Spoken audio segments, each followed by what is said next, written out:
Hey, Opera Box Score, this is Weston Williams. Before this episode kicks off, please note that it was recorded on August 17th, the day before the National Symphony Orchestra announced their upcoming season, which, as you'll see, has some ramifications for the discussion later on.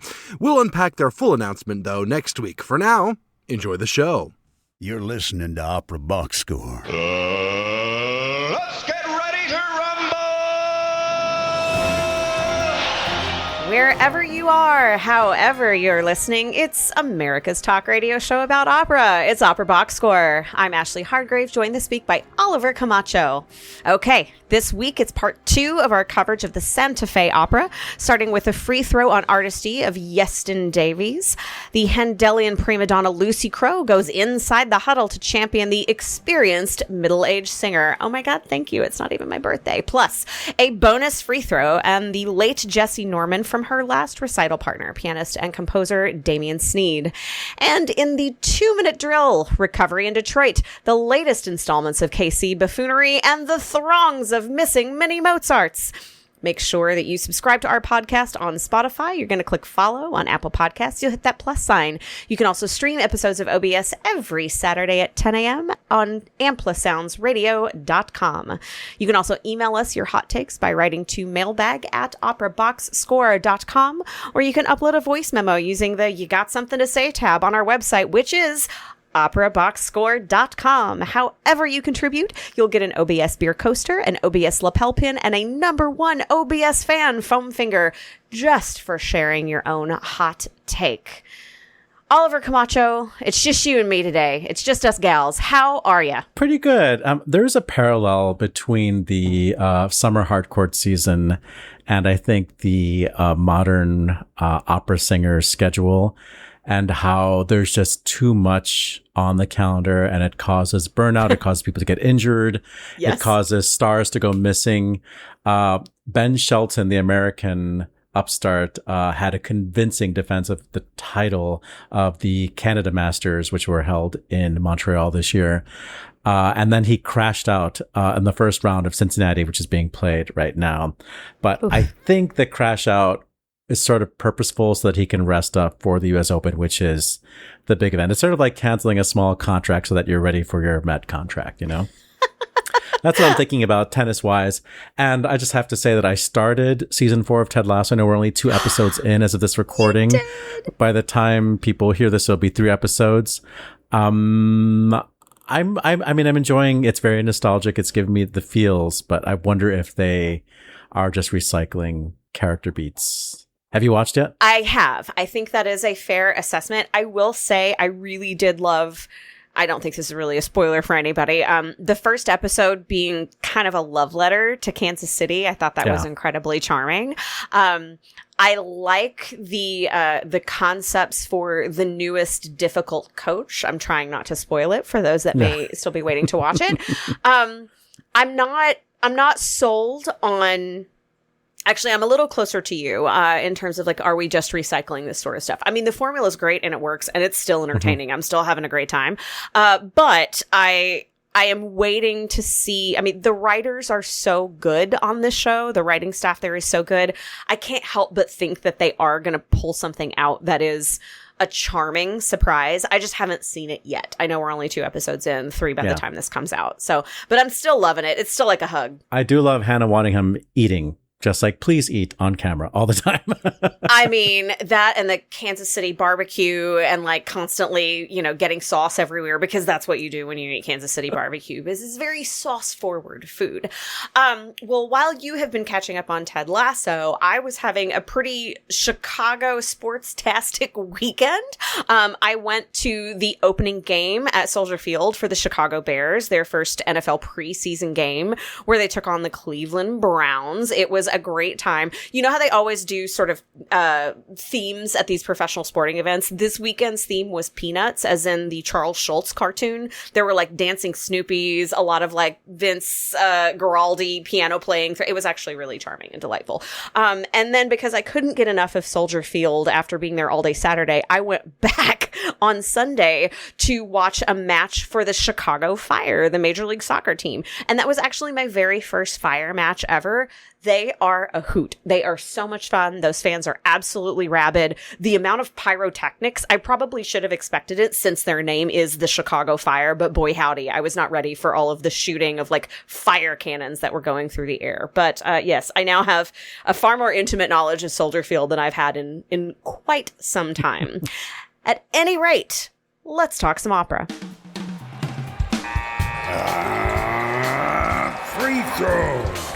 Well, speaking of fire, it has been gutting to hear the news from Santa Fe just after I left. And as we were recording last week's episode, they had to cancel mid-performance, like right after the first entrance of Butterfly. They had to cancel Madame Butterfly, and they canceled 2 more shows last week. They're back on track, but I feel terrible for those audiences who are traveling Santa Fe for the first time and had tickets to, Rosalinda or Butterfly, or maybe they canceled in Onegin, I forget. But for those shows, I mean, it's a very difficult city to get to. It's expensive. I know they got their refunds, but just hard all around. That stupid frijoles fuego. At any rate, I did want to give more attention to Rosalinda, which was my real reason for going. I mean, I go because I love it there, but if I had to choose one opera to see, it was going to be Rosalinda.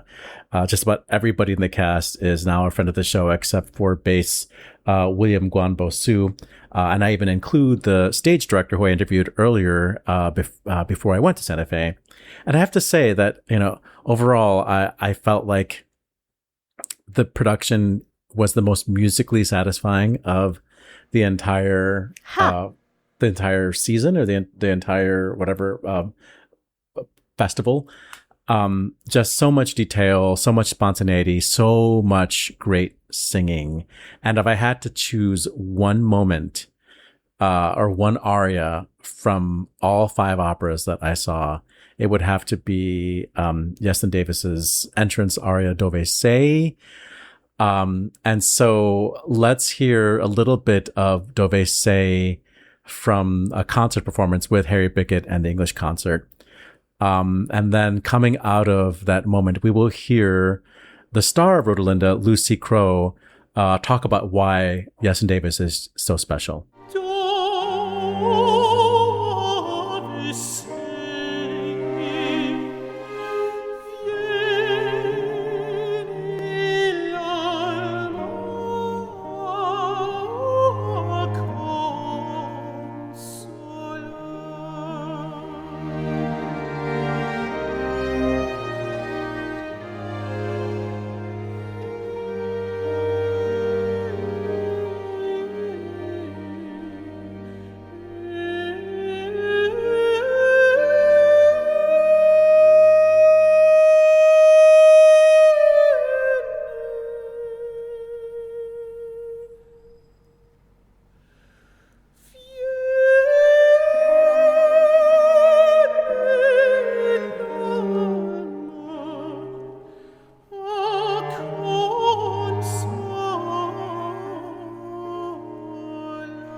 I always want people to understand why Iestyn Davies is such a unique and special artist. And I don't know if I say it right. Like, I don't know if I'm communicating it well, because to me, it's about his musicality and it's about the way he phrases. And like, when I listened, it was like, that was the way it was supposed to be. Like, I feel like that is the definitive phrasing of that thing, Yeah. But maybe that doesn't mean anything to people, I think artistry and vocalizing is subjective. Art is subjective. And I think something that can move one person doesn't necessarily move the other. But I agree with you. Iestyn's a fantastic artist. And I don't think there are many singers that have that innate musicality that can touch. And I think he has it. And I think I love that you can see that. I don't think everyone will, because we're not all turned on in the same way. Mm-hmm. Do you know what I mean? We're not all switched on in that way. But you obviously really get Handel. Yeah. And I don't think everyone maybe does. Yeah. And equally, I think I think they can be a bit confused by the fact we're not just standing there singing loudly, you know, but that's what a true artist is about, is bringing the nuance, bringing the colour, because ultimately our job is to move you. And Iestyn moves me. My God, does he move me? And I know he moves a lot of people. And I hope that people can sit with an open mind and just sit there and allow themselves to be transported away, because by God, they will be. Yeah. But that also, what you said means that it's okay if it's just for me. It's okay if you don't get it. It's like, okay, you know what? We'll never be friends. Do you know what? I was eating cowgirl with, I was eating in cowgirl the other night, and someone came up to me, a gentleman came up to me and went, "Excuse me, are you Rodelinda?" And I said, "Yes." And he went, "That is the best performance and the best singing I've heard in the whole 14 years that I've been here." And I was overwhelmed by that. But it was like, I've done my job. If that's the one person that I've moved, that I've made feel like that, then by God, I've done my job and I'm happy. And hopefully they're on the board or the yeah, hopefully they can give me more work. No. Huddle up. Let's go inside the huddle. And now a full-length conversation with Lucy Crowe. You will hear how big of a fan I am with her. And I was really chuffed, I guess they say, to find that she is such a lovely person, so open, very generous with her time. I did a full-length interview with her for my other job, which will air next month. And I asked if she could spare a couple extra minutes for the podcast. And she said, of course. And yeah, she said some things on the radio interview that were surprisingly open about how it feels to be her age. She's mid to late 40s, I think 47. I forget what she said, but don't quote me on that. But she's over 45, but she's not, she just wants people to know that, like, hey, like, I have experience. I am in my prime right now. And it's a shame that this industry is always looking for younger, and fill in the adjective that comes with being younger. But what you get with somebody like me is expertise and proven ability. So that's where we'll pick up that conversation, just as we hear a little bit of one of the arias of Rodelinda from the commercial recording with Harry Bickett and the English Concert.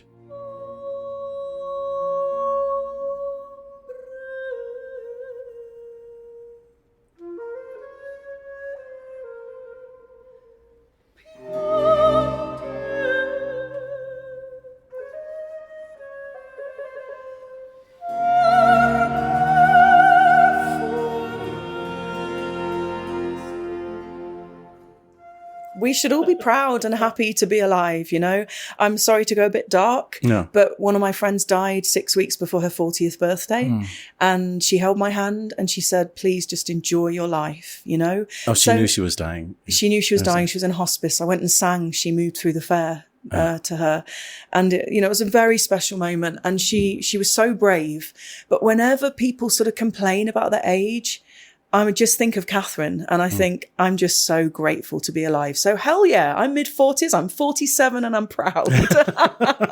Yeah. Well, you have kids and a husband, so you've checked off a lot of things on the to-do list of life. So I'm in a bit of a gay panic right now. Oh, bless you.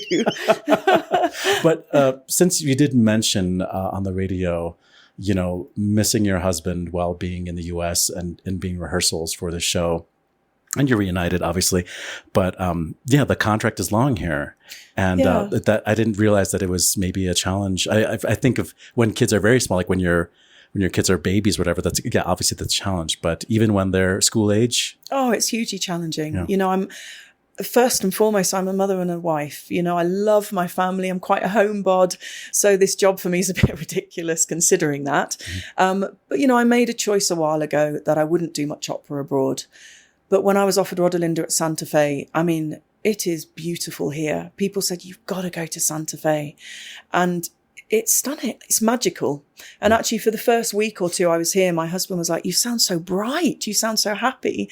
And I'm like, "But the light and the stars and we're rehearsing outdoors with bunny rabbits and hummingbirds around us. I mean, it's something out of a Disney movie." Occasionally, yeah. But no, it's stunning here and it's beautiful. And also it gives an opportunity for us to, we've seen Monument Valley and Grand Canyon, and it's just, it's wonderful. It gives lots of opportunities. And of course, to work with Harry and then to work with RB, our lovely director. It's been wonderful, but it's very, very challenging.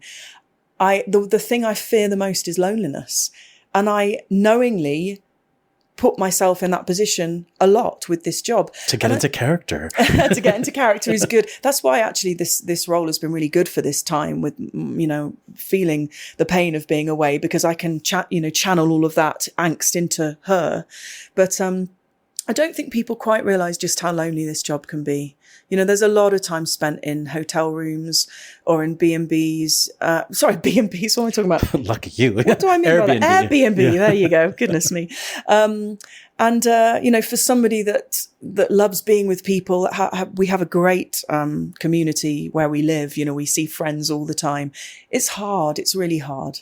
So the job has to be good enough that it can balance that out, if that makes sense. Yeah. I mean, there's two topics here. One is the diversity of the career and having enough concert work so that you don't have these long contracts. And you also are not stuck in a rehearsal room for 6 weeks at a time, and people forget that you sing Messiah, you sing whatever.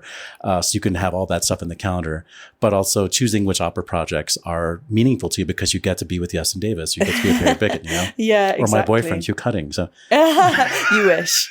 Down boy. Don't we all wish? He's gorgeous.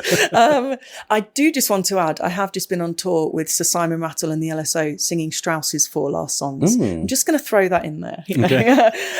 So people know I do this. People know I do that too. I'm very lucky. I do a lot of concert work. And, if you can do a little bit of opera where we get to act and wear fabulous costumes, and I get to do lots of concert work, that is the dream really for a mother. Yeah. Yeah.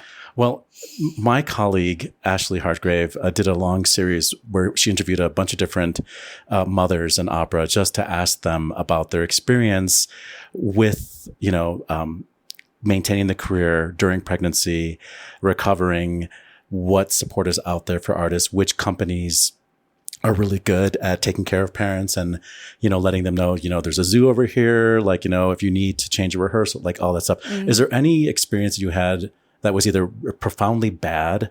You don't have to name them, but like you said, they don't know that I can't do this and be a mom at the same time, or profoundly good, I've had a really bad experience. My little boy was young and had chicken pox. And so I didn't go into rehearsal for maybe 3 days out of a 6-week period because I needed to be at home with my little boy who was suffering. And I don't know what to say too much, but someone went to the management and complained about me, and I've never worked at that opera house since. And I think that's really, really unfair and outrageous. And it really, we are people. We get sick. What if you were sick? Well, I wasn't dedicated to the project enough, apparently. But for the 13 shows, I gave my all. Yeah. I wasn't sick. I did, So, we've still got a long way to go, I'm afraid. But luckily there are some opera houses, opera companies that are doing much better. Because, I remember the days when we were told not to have children as, female opera singers. No, you mustn't have because it will ruin your career. You must choose. I'm like, what? That's crazy. You don't ask the men not to have kids. Exactly. Yeah. Firstly, yes. And secondly, I've dreamt of being an opera singer ever since I was a little girl. But I've also, desired to be a mummy. Why the hell shouldn't I do both? And I do think it would make it much easier if the opera companies, directors, conductors all understood that. Interestingly, I worked with a director who admitted to me that before having kids, he was one of these directors who said, you have to be here every day in my rehearsal room. Even, I don't know if I'm going to use you or not, but you need to be there.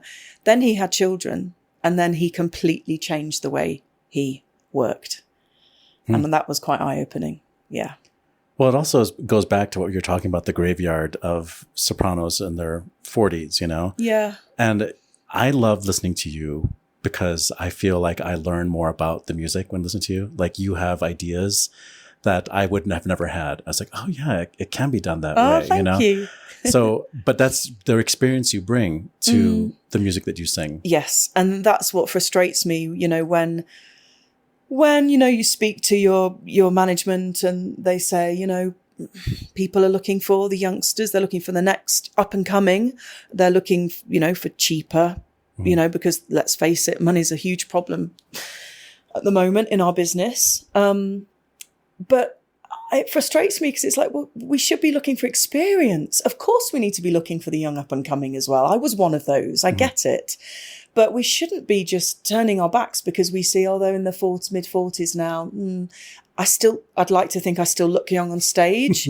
You wouldn't, I move well, as long as people can look at that stage and be transported and for it to be believable, then what's the problem? And the people that bring the experience to the table, we can see it as artists. I talk about this with my colleagues quite a lot. We can see the difference. And therefore it's quite frustrating when we know that we are not being chosen and the people that are being chosen, the people with less experience, but are younger and therefore more exciting. It's just such a shame. We live in an ageist society. Yeah. And actually, interestingly, I was on a bus being taken, where was it? It was Garsington Opera, I think. And I got chatting to the bus driver and he said, he heard me talking about this because I do sort of talk about it quite a lot because, I think if we don't bring these things up, things aren't going to change, And he said, it's just the same in the airline industry. He said, I'm a pilot in my late 50s and they're booking the youngsters over us guys. And I was like, what? That's crazy. I don't want that. Yeah, I don't want to know that. So anyway, I know I sound like I've got a bit of a bee in my bonnet. I apologize, but I just think it's really important for everyone to remember that the years that people like myself and Iestyn, that generation, the years of experience we've got means so much. And I just think that should be remembered. And actually respected, I don't know if I'm the good guy or the bad guy here because I also love young singers and I get excited when I hear them. But I also go to some of these. Me too. I teach them, I go to these auditions, like these industry events, stuff like that. And all of my notes say, I cannot wait until they have more stage experience that they know that, Exactly. Yeah, exactly. So we need to give them, experience in order to master the craft, but you start with the smaller roles and with the smaller houses, Yeah. Anyway, let's get off this subject because I sound like no, because I'm gonna stay on the subject ish. Okay. Because you're working in this Rodelinda with R.B. Schlatter, and I haven't seen it yet. I'm going to see it in a couple hours, but. It's my understanding that he really works to procure the most performance out of all of you. Yeah. And it has to do with the physicality of it, obviously the way you sing it. And I see young singers don't know their bodies well enough that they can even do it. Like, can I tell somebody, you know what, you're really tall. And if you bend your knees too much, it looks like you're a spring, like on the stage. Like, can they hear that? Is that too hurtful to hear when they're 22, Do you know what I think it's about as well? It's about inhibition and it's about allowing yourself to be vulnerable. And I think that's what I bring to this is that I don't care if I'm on my knees sobbing through this aria. If I'm channeling that emotion to my audience, that's what it's about. I mean, we often talk about, we're bearing our soul to you guys, we're stripped naked. But that's how far you have to go, I think, really, to move and connect. And I think that's what experience gives you. That's what getting older gives you, And I just want to bring it back to your singing because one of the things that is really appealing to me about your singing is your willingness to do things with your voice that we don't call bel canto, And in the US, I think everybody learns like this technique, like column of air and like tall vowels and space and stuff like that, which is, you sound very healthy, but I didn't get any music. You weren't moved. You weren't moved by it. Yeah. Yeah. Do you mean the straight tone that I put in? No. Sometimes? I mean, that's part of it, but there's a whole palette that you offer, and you get back on. I think your technique is good enough where you know how to get back on, but do you ever, put yourself in a whatever lament where I'm going raw here and like I've got to sing a rage aria in 10 minutes, Do you know what? Whenever I'm in the moment, I don't think ahead. Mm-hmm. I'm just in it so much that, but I never sing to the detriment of my voice or to the detriment of the health of my voice. I never push it dangerously in that way. I push it emotionally, and I guess sometimes that will come out in the sound. But if I'm, this last aria, for instance, she believes her husband's died again. It's horrific for her. So I'm not going to sing it beautifully and, it just can't be sung like that. And actually that's great. Rodelinda, I think, is a Handel role that does need experience. And I think there are definitely in Handel, roles that people will think about casting a bit older. So that's why I'm quite lucky that I can sing Handel and that I have what people call the sort of purity of sound, which means that I'm quite suited well to Handel, if that makes sense. Yeah, well, that's a good place to end, that you are a soprano of a certain age and Handel still has so much to offer you. Yeah, absolutely. Are there the roles that you are like on the wish list of things to do? All of them. All of them I've not done. I mean, I've never sung Cleopatra, even though I've sung all her arias. I've never done it. But actually, I'm going to be doing that on tour with Harry next year, which is great. Theodora, I've not done. I'd love to do that. So yeah, a number of the Handel roles I would, absolutely love to. And also, I'd love to sing Violetta, Traviata. I've never done that one. Yeah, there's lots that, but I am somebody that, I used to be ambitious. I'm not saying I'm not ambitious anymore, but I think that also comes with age, is a sort of like, or maybe it's just my nature, but I just feel so happy with my lot and I feel very grateful for what I've had. And my husband and I were talking actually whilst we were going around Mesa Verde and the Grand Canyon, and we were saying that there's this culture in the Navajo people of just being happy with what you've got, not desperately wanting more. And that's very much what I'm like. I'm so grateful for what I've done, for what I've got coming up, for how happy I am and for how blessed I am with my family, with the singing I've done. I'm sorry if this sounds really cheesy, but I'm not desperate for anything. I'm just grateful for what I've got.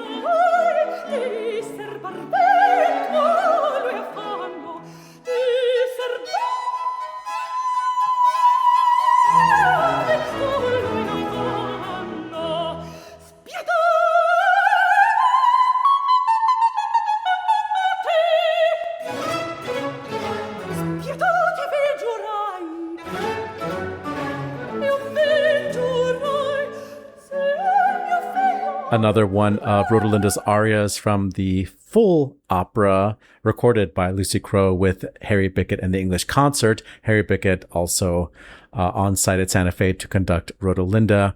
My thanks to the PR team at Santa Fe Opera for coordinating Lucy Crowe's schedule so we could talk to her. And my thanks, of course, to Lucy Crowe and really to the entire cast and Harry Bickett of Rodelinda, who are just all such lovely people. And we're happy to have had almost all of them on this show. Look back in the archives to hear interviews with Meridian Prawl, with Anthony Gregory, with Iestyn Davies, and with my new boyfriend, Hugh Cutting.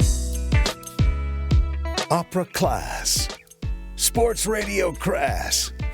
This is Opera, Box Score. We wanted to include this bonus free throw because on Saturday, if you're hearing this podcast as it drops, Damien Sneed will be in the Chicago area working with the fellows of Ravinia's Staines Institute Singers Program. He'll curate a program called The Soul Within Us, and he'll be bringing his very idiosyncratic mix of gospel and spirituals and jazz and art song and even some choral works for these singers who are in at Ravinia to study art song.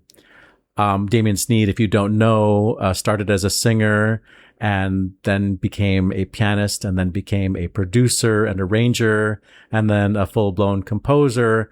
And in the 2010s, was the accompanist of choice of Jessye Norman and was her recital partner for Jessye Norman's last public recitals. And I spoke to Damien for my other job, and he had this story to tell about Jessye Norman. I remember my first time meeting her in person. I would listen to her sing all the time in Augusta, and of course, watching live from Lincoln Center television presentations on PBS. It was incredible, but when I had a chance to meet her, I was very fearful. Then I had a chance to know her. Then she asked me to travel with her and perform with her. My most memorable experience with Jessye Norman took place towards the end of her life. Two experiences, one that you brought up. Performing with her at Théâtre du Châtelet in France, a full classical recital there that we had to rehearse for every single day for 7 weeks. No breaks. The day before we had to get on the flight from JFK Airport, I said, Miss Norman, will we have Wednesday off before our flight on Thursday? Absolutely not. We'll rehearse. And, it was just so amazing, her dedication, her resilience, and her love for music, and her ability to hear everything that was going on, to know everything on the piano score, everything that was happening, her sense of phrasing. But she tricked me. It was a good trick. She said, Damien, we shall perform in Atlanta. Everything was a we shall. And I remember going to Atlanta. Morehouse College's choir was there. Spelman's choir was there. Emory University, I think, some of them were called the Glee Club. And it's interesting, when we did sound check, I said, Miss Norman, why are there all these microphones? I haven't the faintest idea. And I said, really, but why are they here? Let's just do the sound check. So we did the sound check. I was like, but Miss Norman, why am I so far away from you? I was up against the wall. There's a famous video that's gone viral several times with millions of views each time that my godmother took videotaping Jessye Norman in the wheelchair singing Margaret Bond's arrangement of He's Got the Whole World in His Hands so people can see. I was far away from her. I said, I wish I could be closer. And I was saying that line because that's the line that she says, many times in some of her interviews, talking about being close to the conductor on stage. But it's so interesting. For the performance, we walked out and we did the performance. It wasn't until maybe 2 weeks before she died. I was in her hospital room at Mount Sinai. We were spending some time together. And she said, Damien, I have a surprise for you. I said, what's that? Do you remember the festival in Atlanta on Emory's campus? I said, yes, ma'am, of course. Do you remember when you kept asking me why there were so many microphones? I said, yes. Well, I was trying to surprise you. I had to trick you, but actually we made a recording. And I said, what? She said, and it's been completed. I've heard it. It'll be out very soon. I did not want to leave without making sure there was something in the canon of recorded music with the two of us. And I was very moved. I'm verklempt now, and my eyes filled up with tears, and I was honored. I didn't like what she was saying about, before I leave, but I knew what she meant. And when I listened to that recording, it's very interesting, the 4 selections that she chose. Duke Ellington's Come Sunday, Get on Board Little Children, talking about the allegorical idea of going to heaven. It's a spiritual or a folk song that some people in the Black church use as a hymn. And then she also sang Heaven, Duke Ellington, and He's Got the Whole World in His Hands. And it's almost, I remember when we were planning her memorial, her brother and sister were at my home in Queens, and we were listening to the recording. And I said, do you all think that maybe she was letting us know she was leaving?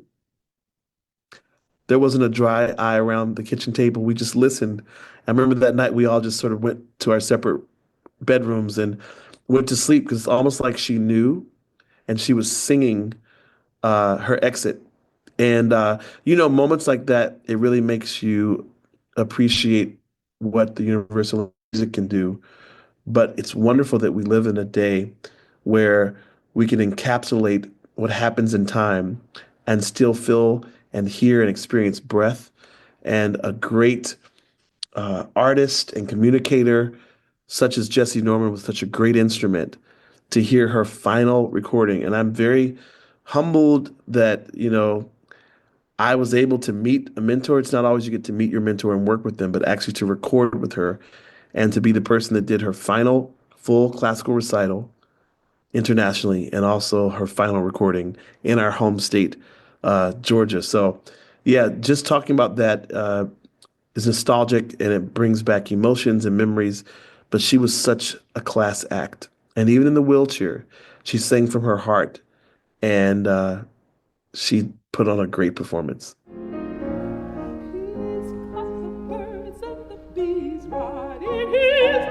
He's got the birds and the bees right in his hand. He's got the beasts of the field right in his hand. He's got the whole world in his hand. He's got you and me right in his hand. He's got you and me right in his hand. He's got everybody alone in his hand. He's got the whole world in his hand. He's got you and me right in his hand. He's got you.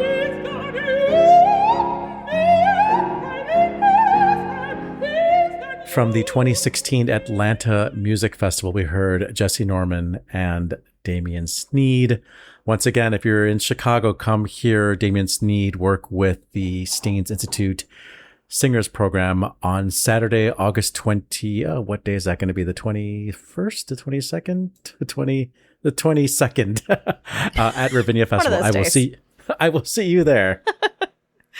Oliver, you have been doing some very heavy lifting for this show over the last few weeks, and I want to express my gratitude to you publicly. You heard it here first, folks. Ashley appreciates Oliver. You know what else I appreciate? The 2-minute drill.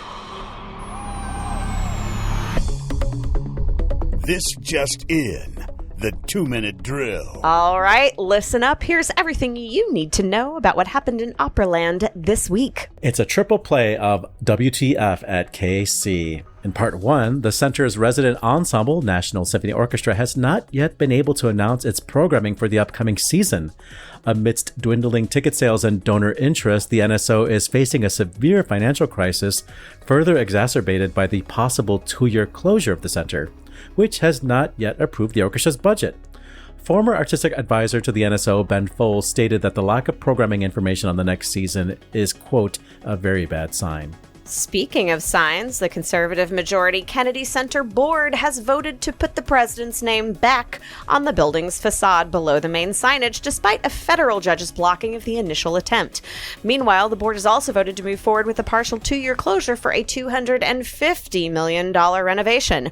The closure plan still requires approval from a federal judge before it can officially proceed. And speaking of judges, a D.C. Circuit judge ordered the Kennedy Center to pay jazz musician Chuck Redd $252,479.70 in legal fees and costs after dismissing a breach of contract lawsuit the venue brought against him.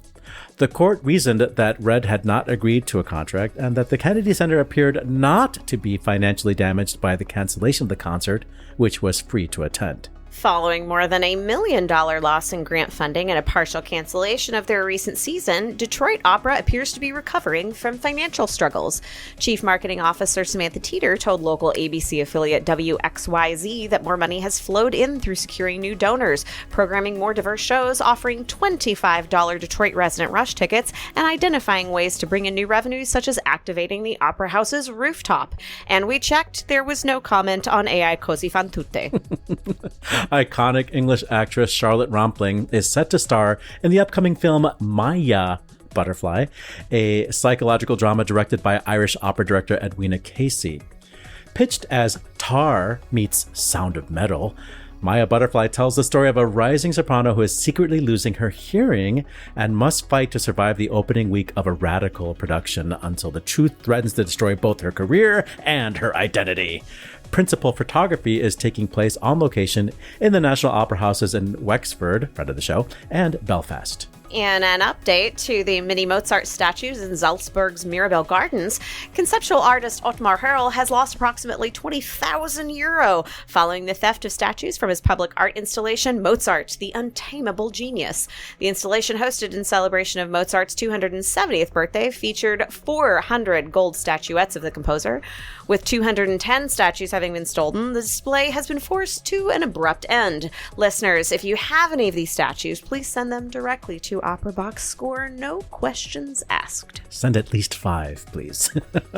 In major awards news, friend of the show Jack Swanson has won San Francisco Opera's Maria Minetti Schrem Emerging Artist Award for his house debut in a signature role, Rossini's Count Almaviva. The award was determined by popular vote conducted online and comes with a $10,000 cash prize. And Salzburg Festival surprised Cecilia Bartoli with the highest honor the festival bestows, the Golden Festival Brooch. The presentation of the brooch, not the presentation of the rose, took place during a performance of Il Viaggio a Reims and was delivered by director Barry Kosky, who staged Viaggio. There are many great opera singers, but there's only one Cecilia Bartoli, Kosky said. In trade news, friend of the show Donnelly III has been named as new music director of Opera Memphis, and Sir Bryn Terfel has taken the helm as the inaugural artistic director of Oxford International Opera, a major venture founded in partnership with the Oxford Philharmonic and music director Marios Papadopoulos. The company launches its debut season at Oxford's New Theatre with a fully staged production of Tosca, starring Sir Bryn in his final planned performances as the Baron Scarpia. On the disabled list, Brian Yade is sharing a health update after undergoing urgent surgery. In a social post, the tenor thanks supporters and medical teams, noting he's recovering well and hopes to return to the stage soon. Due to the timeline of his recovery, Yade will miss upcoming performances in Wrocław and Hanover. Nikolai Shukov will replace Yade in Samson and Delilah in Wrocław. Yade is expected to return for Manon Lescaut, which opens Teatro Real's 2026-27 season next month. Exit stage right, soprano Jill Gomez has died at 83. Gomez studied in Trinidad before attending England's Royal Academy of Music and Guildhall School of Music and Drama. She made her Glyndebourne debut in 1968 and went on to perform with leading opera companies and festivals across Europe. Known for roles in Traviata, Onegin, and The Magic Flute, Gomez was also recognized for championing smaller opera houses that allowed more time for artistic development. Grange Park Opera has announced the death of artist Christina Gascoigne last week at the age of 88. Gascoigne and her husband Bamber Gascoigne partnered with Grange Park Opera to construct an opera house on their 350-acre family estate in Surrey, England. The 700-seat Theatre in the Woods is a 5-tier auditorium modeled after Milan's La Scala. Christina Gascoigne met Bamber at Cambridge and they married in 1965. She worked in ceramics, silks, and photography. And on this day, August 20th, a couple of premieres for you. 1768 on this day was the first performance of André Grétry's Le Rouen in Paris. 1828 was the first performance of Rossini's Le Cantorie, also in Paris. 1885 brought us the American debut of Gilbert and Sullivan's spectacular The Mikado, opening at the Fifth Avenue Theater in New York. 1893 was the first performance in America of Smetana's The Bartered Bride, right here in Chicago. 1965, it was the first performance of Thomas Pozitieri's 12-minute chamber opera The Women in Aspen. And on this day in 1979, it was the first performance of John Harbison's opera The Winter's Tale in San Francisco. Birthdays on this day, August 20th, include Italian composer Jacopo Peri, born in Rome in 1561. He is considered to be the first composer of an opera with Daphne, written in 1600. In 1843, it was the birth of Swedish soprano Christine Nilsson, who created the role of Ophelia in Thomas Amlet and was also fictionalized in HBO's The Gilded Age. In 1878, it was the birth of German tenor Fritz Zuth in Wehler's Weiler. Happy birthday to English soprano Dame Anne Evans, born this day in London in maybe 1941. And happy birthday to French countertenor Dominique Weiss, born this day August 20th in 1955. And that's your 2-minute drill.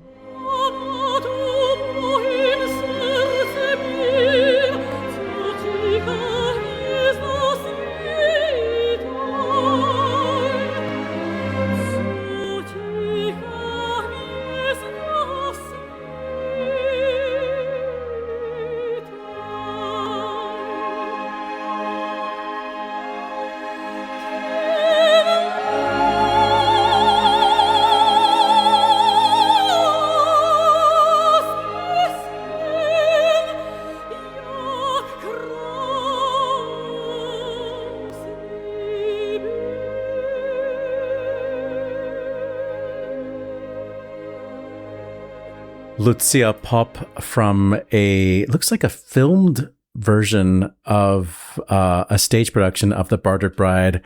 Don't know where it's from or when it's from, but the clip is labeled as The Dream of Love. We always love hearing Lucia Pop, so we're always happy to share clips of her with you all. If you don't know her, you should. Ashley, you had something to say about The Bartered Bride? I did. The piece is very charming, and it has a sentimental spot in my heart. And while we were looking for clips that could have been a good fit for this, I was like, I know there's a duet from The Bartered Bride. I'm trying to remember why I remember this and why I know this. And in searching for it in the video returns, about 15 or so down, there's a recording of me doing that duet from The Bartered Bride in 1867, otherwise known as the year 2008, with an old company that Oliver and I used to both do a little work with called Vox 3 Collective. Listeners, we did not want to do that for you today in terms of a clip. I figured the pop would be a much more pleasant selection to hear. But yes, that was something that made me giggle as we were looking for relevant clips today. Interesting stuff in the news this week. We get, as Oliver put in, a triple play of tomfoolery over at the Kennedy Center. One of the things I want to bring up about this, the board voting to put his name back on the building, even though a judge has already told them they can't. They don't just want to nail on letters in the way that John F. Kennedy's name is on the Kennedy Center. They want to carve it into the stone on the outside of the theater. And they want to take it down. Basically, yeah. It's something like renovated by President John Trump, whatever. But also they can vote on this stuff all day long, but it's all going to be cleared through a federal judge. It's actually going to the same judge that turned them down last time. They will go in front of Judge Cooper again in DC Circuit Court again next week. The voting of the board to shut down the Kennedy Center again, unsurprising. They're all Trump loyalists at this point. I was reading a little bit about the renovations that they need to do that they want to do. None of that's needed. I've been to the Kennedy Center. You've been to the Kennedy Center. It looks fine. There's a lot of apparently bathroom upgrades they want to add and some marble flooring. It all sounds super gross and unnecessary. But again, don't they want to move the head? They do. They want to move the head. They want to move it to another quote unquote building on campus. I'm assuming they mean like national campus. I'm not sure where they're going to put that Kennedy head. That thing is huge and it's very, very heavy. But shout out to Chuck Red for getting $252,479.70 in legal fees. I'm very proud for such a specific number for him. Oliver, any thoughts besides a big giant eye roll for all the stuff going on at the Kennedy Center? Well, I just hear that, the plans for the center will include fashion shows and a luxury restaurant or, whatever, very Trumpian things, a marina. There's something about wanting to send art onto the International Space Station. I don't know what that has to do with the Kennedy Center. It's just so much hubris and trying to create a legacy, when he has no artistic qualities or no, has not added anything to the fine arts culture of the U.S. He wants to make America's fine arts have this stuff in it, which we all know as people working in the performing arts, they're so different. Commercial art and those commercial ventures, yes, they are artistic, but it's not what we call, the fine arts. I mean, I would push back ever so gently on he hasn't contributed anything to artistic culture. I'd say the comedy world has been having an absolute field day since he got back into office. I think that creativity has soared through the roof. The marina is what really gets me, because there's a whole road right there next to the Potomac. So what are you going to do? Shut down that part of the road so that you can hack that out and build a marina? It makes no sense. On to more positive news. It seems like Detroit is starting to do a little bit of a bounce back. That chief marketing officer came in and said, "Hey, we're getting new donors. We're doing these creative programming ideas." So it's a very comforting thing to hear that Detroit is sort of back on top. It is. I mean, we care about Detroit. We have friends of the show who have represented Detroit to us. It sounds like, though, with this, the way they're finding money is the way other companies have been finding money, which is, let's, partner with Broadway in Detroit. Let's do, non-opera content. I like the idea of activating spaces that weren't being used. That's a good idea. I think that we could activate spaces here at our own opera house. It's a great building, but nobody really knows about the full building except for people who pay a lot of money to go into corners of the building that are by invitation only, So I'm all for stuff like that. It's yet to be seen what the artistic product will be in the coming seasons. Yeah, it's definitely it's an organization that is close to us, and I am glad to see that they are sort of on the mend, as it were. And we also love rush tickets for anybody that lives in their city. So keep going, Detroit. We're really happy for you. I am less happy to hear about this absolute nightmare of a film that they're putting together. Maybe it's because this has been one of my greatest fears that is apparently going to be showing up in film. Have you learned anything else about this, Charlotte? I love Charlotte Rampling, for the record. I'm crazy about Charlotte Rampling, so I want to see it. But what is it bothering you about it? The idea of losing your hearing, or? Yes. The idea of losing my hearing has always been like a significant phobia of mine. And again, listeners, this is all very personal to yours truly, so maybe this won't freak you out as much as it did me. But like that right there, sheer horror. Tar meets the sound of metal. Okay, this film is for someone. I'm not sure who it is. I will probably force myself to go and watch it because it's going to have shots of the friend of the show Wexford in the footage. But boy, howdy, I'm gonna need several sets of medication, herbal and otherwise, to get me. I think people are going to learn about Reggae theater through seeing this movie. So one for Weston. Yeah, exactly. And speaking of one for Weston, we have to make sure that if we recover some of these statues, that we save one for Weston. we could have seen this coming a mile away, that people are going to steal these things. I mean, if you put out an army of any little fun trinket anywhere, it's probably going to get ganked. I can neither confirm nor deny that any of these statuettes are in my possession. But listeners, if you happen to have one of the statuettes in your possession that we can put together for our friend Weston, I think he would be delighted. How about we wrap this show up? Good call. Bad call on Opera Box Score. Good call, bad call. How we end the show each week. We're going to begin with Oliver Camacho. Last Friday, two important recordings of Friends of the Show came out. First, an archival performance of Ricky Ian Gordon's The Tibetan Book of the Dead. I think the performance is from the 90s, but they have archival tape that they're releasing on Blue Griffin Records. And other friend of the show, Laura Strickling, who is part of our how many years ago was it that now our expose on mothers in opera. That's a long time ago. Yeah. Laura Strickling, Grammy nominated soprano and champion of contemporary composers. Her current album is called Legends Rebellion with pianist Joy Schreier. And they are nominated for, they have been nominated for their duo before for the album Confessions. At any rate, Laura Strickling is incredible with gowns. And you can see some of her gowns if you just go to her website. It's crazy, the artwork that she puts together, the photos she puts together. But about this album, who would have known that we would be in a Homer's Odyssey craze in 2026.